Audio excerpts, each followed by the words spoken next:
Como uma mulher em um continente completamente paternalista conseguiu colocar um país aos seus pés e concorrer com ela mesma às eleições presidenciais e parlamentares. In her speech, Hassan appeared to acknowledge the polarization, pledging to serve all Tanzanians.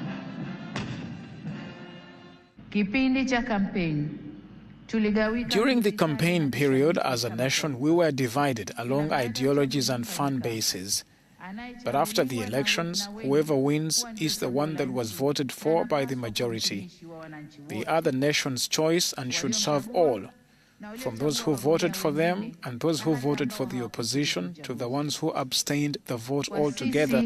Those of us who have been voted into office pledge to you, our fellow citizens, that we shall use all our strength, all our ability, and all our knowledge in service of this nation.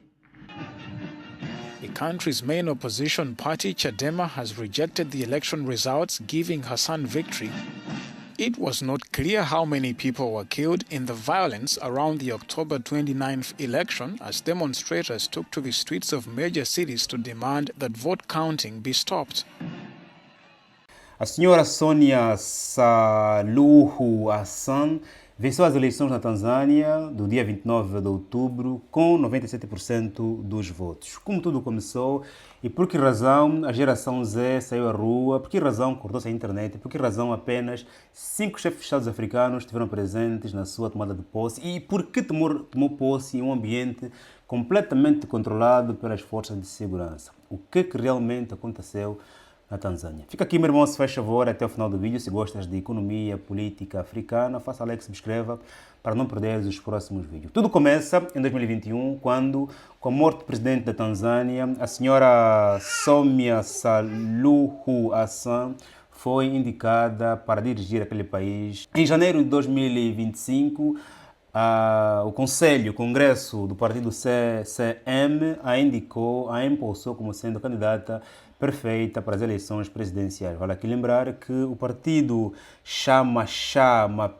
Mapinduzi está ligado ao independentista Julius Nyerere, que libertou a Tanzânia da colonização, e hoje é o partido que governa aquele país desde que a Tanzânia é independente. Estamos aqui a falar de mais de 50 anos de existência daquele país enquanto independente. A exemplo do que acontece em Moçambique e em Angola, também na Tanzânia existe apenas um partido que governa aquele país desde que o país é independente. Mas o que realmente aconteceu nas eleições de outubro de 2025 na Tanzânia, onde uma mulher em um continente completamente paternalista conseguiu colocar todo o mundo em pé e ser eleita com 97% dos votos e alguns dizem mesmo ter concorrido sozinha.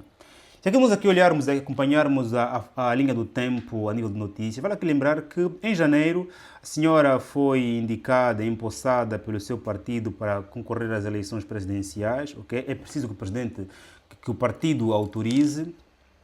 Também aqui há uns jornais a confirmarem que o CCM indica a Samia como sendo a presidente eleita, candidata à presidência da Tanzânia.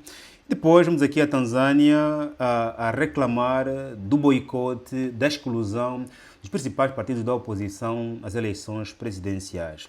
E o partido Chadema, que é um dos maiores na oposição, foi barrado e proibido de concorrer porque este partido não assinou o caderno ético eleitoral, porque, segundo o mesmo, reclamava do processo eleitoral acontecer em simultâneo entre candidaturas ou eleições legislativas e presidenciais ao mesmo tempo, e também não concordava com alguns pontos ligados ao caderno cívico eleitoral, ou seja, um documento onde estavam pressupostos todos os mandamentos eleitorais e muitas das linhas a oposição não concordava e também não concordava com o tempo em que se apresentou o caderno para ser assinado. E o tempo passou, não assinaram este documento e a razão pela qual esses partidos da oposição, como é realce ao Chadema, foi claramente barrado de concorrer às eleições. Dessa feita, o CCM concorreu às eleições com os mais fracos partidos que pudesse imaginar. Imagina em Angola, o MPLA concorrer com PDPANA, os partidos estão a surgir agora, ou então com a FNLA, por exemplo, partidos sem nenhuma pujança política, como, por exemplo, o caso de concorrer contra o Prajal, contra, claramente, a UNITA. No entanto, a oposição foi impedida de concorrer às eleições e o CCM concorreu, claramente, sozinho, entre aspas. Entanto, no dia 29 de outubro, que é o dia das eleições, a população saiu à rua, manifestou-se, o governo derrubou a internet no mesmo dia das eleições. A população reclamava, não só porque a oposição foi encostada, mas sim porque a Tanzânia já vivia um problema agudo ligado a problemas econômicos, como por exemplo, e não só, também questões ligadas às liberdades, como já se registravam durante o processo pré-eleitoral. Olha, o limitado às liberdades, pessoas desapareciam, críticos desapareciam, jornalistas desapareciam. Quem criticasse o governo e a presidência, claramente, desaparecia, não sabia onde estava. Dia 29, a geração Z saiu à rua porque não queria votar, sabendo que a oposição que os jovens queriam eleger não faziam parte da folha eleitoral. No entanto, manifestações, repressões, policial também. A oposição fala em 700 mortos quando o governo e outras organizações não governamentais dizem que apenas morreram 10 pessoas. Olha a diferença entre 10 pessoas que o governo comunica e 700 pessoas que a oposição comunica. Dizem que até agora há corpos que não aparecem e também dizem que alguns corpos foram escondidos para não serem contabilizados. A geração Z, no dia das eleições, saiu à rua, reclamou, fez barulho. Muitos não votaram, houve muitos votos nulos. Mesmo assim, as eleições continuaram. O dia 29, dia das eleições, foi o pico das manifestações, foi o pico das contestações, foi também o dia em que se registraram o maior número de mortes. Os tanzanianos já aguentavam problemas ligados à repressão policial, liberdades claramente não garantidas, problemas econômicos, a internet já tinha acesso ilimitado e no dia 29 a população claramente toda saiu à rua a manifestar-se. E, diferente do que aconteceu em Moçambique, por exemplo, na Tanzânia, no dia 29 foram as eleições, 30, 31, no dia 1, terceiro dia, a Comissão Nacional das Eleições divulgou os resultados, dando como vitória a presidente Hassan com 97% dos votos. 3 dias para processar os votos. Claramente uma nota positiva e uma nota negativa por causa das repressões e também da ausência de grande parte da oposição que claramente respiravam o voto dos eleitores. Nós africanos estamos habituados com a demora, com a espera, ficamos céticos, ficamos admirados quando tão rápido há eleições, há divulgação e há tomada de posse. 29 eleições, tomada de posse, 3 dias depois, no dia 3 de novembro, 3 dias depois também, tomada de posse. E neste dia tiveram presentes apenas presidentes da Somália, da Zâmbia, do Burundi, de Moçambique.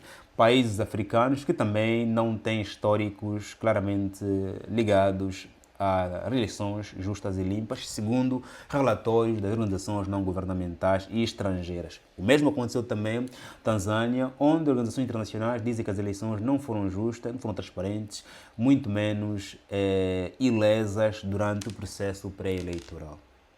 A pergunta que se coloca é, e tem mais, o presidente da União Africana, o presidente João Lourenço, presidente de Angola, elogiou, ou melhor, felicitou a presidente da Tanzânia ao tomar posse. Aqui, olhando pelo mapa da África, olhando em particular para a Tanzânia, nós vemos que a Tanzânia está situado na costa do Oceano Índico e os países que o rodeiam são o Quênia, que vive uma certa estabilidade, mas também no ano passado viveu uma certa crise da geração Z. Também o Quênia tem grande parte do seu policial no Haiti a garantir a luta contra as gangues. O Quênia também é acusado de claramente explorar os seus policiais no Haiti. Depois temos aqui o Uganda, onde o presidente Museveni vai também concorrer às eleições com tantos anos de idade. Depois temos aqui o Ruanda, o Burundi. Ruanda tem o presidente Kagame, que também é tido sendo, por alguns, sendo o presidente que está no poder há 20 anos e que vai usando a Constituição em seu favor. Também é muito crítico ao presidente do Ruanda. E tem aqui o Burundi, que não é exemplo de democracia em África. Tem a República Democrática do Congo, que nesse momento está a viver um conflito, e também onde o presidente do Ruanda, Paul Kagame, disse que o presidente do Congo, Tshisekedi, não foi eleito, diz o presidente Kagame em uma das suas entrevistas. Depois temos aqui a Zâmbia, que também não é um exemplo de democracia para a África. Temos aqui democracia enquanto é alternância, ok? Enquanto, não só alternância, como também, vai lá, resultados palpáveis na vida dos cidadãos. Democracia não fica só na alternância de pessoa, na alternância do partido, não. Fica também no que se faz com o poder. Permitir que as pessoas façam parte da economia, façam parte da política, pessoas opinam, pessoas criam, permitir as liberdades, acima de tudo, a ética, ok? Não há democracia sem ética, não há democracia sem virtudes. Aqui se nós lermos os clássicos de Aristóteles. Temos aqui depois o Malawi, que também faz fronteira aqui com a Tanzânia. Depois temos aqui as Seychelles, claramente são um exemplo, mas está distante na ilha. Depois temos aqui o Madagascar, que também viveu o seu apogeu a nível de questões de conflito político interno. Ponto. Logo, a União Africana felicitou a presidente da Tanzânia, o presidente Lourenço, e penso eu que tanto a presença desses senhores presidentes na tomada de posse, tanto a felicitação do presidente da União Africana foi pelo fator histórico-partidário, ou seja, Julius Nyerere, independentista, tem esse partido ali no poder desde o país independente. O mesmo acontece com Angola, com Moçambique, onde por acaso o presidente de Moçambique, Deng Chapo, foi mesmo a tomada de posse. Essas questões aqui de partidos apoiarem-se está muito distante do amor que se tem para com as populações. Quem deve amar a população nem o outro presidente, é o teu presidente. Se o teu presidente não te ama, não peça amor ao outro presidente. Razão pela qual, quando há interferência internacional nos países africanos, eu não me alegro. Porque a América, a Europa, a Ásia, se estiverem solidários com os problemas africanos, não estarão por causa dos africanos, mas sim o que é hão de ganhar com isso. Porque uma movimentação americana, europeia, asiática para a África tem custos logísticos. Até às vezes tem custos de vida humana. Razão pela qual eles não vão movimentar-se sem claramente terem no seu bolso algum revenue.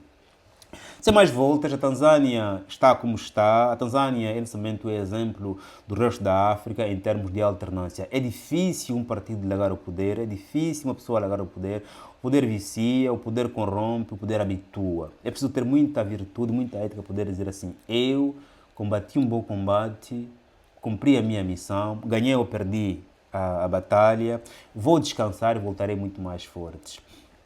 Sem mais acréscimo, põe aqui em comentários qual é a tua opinião em volta da Tanzânia. Por que razão uma mulher conseguiu dominar a África em um continente completamente paternalista? Será que há homens por detrás dessa senhora ou apenas a mesma conseguiu gerir todo esse diapasão com os seus próprios punhos? Estamos juntos, faz o like, subscreva, até o próximo vídeo. Deus abençoe como sempre. Amém.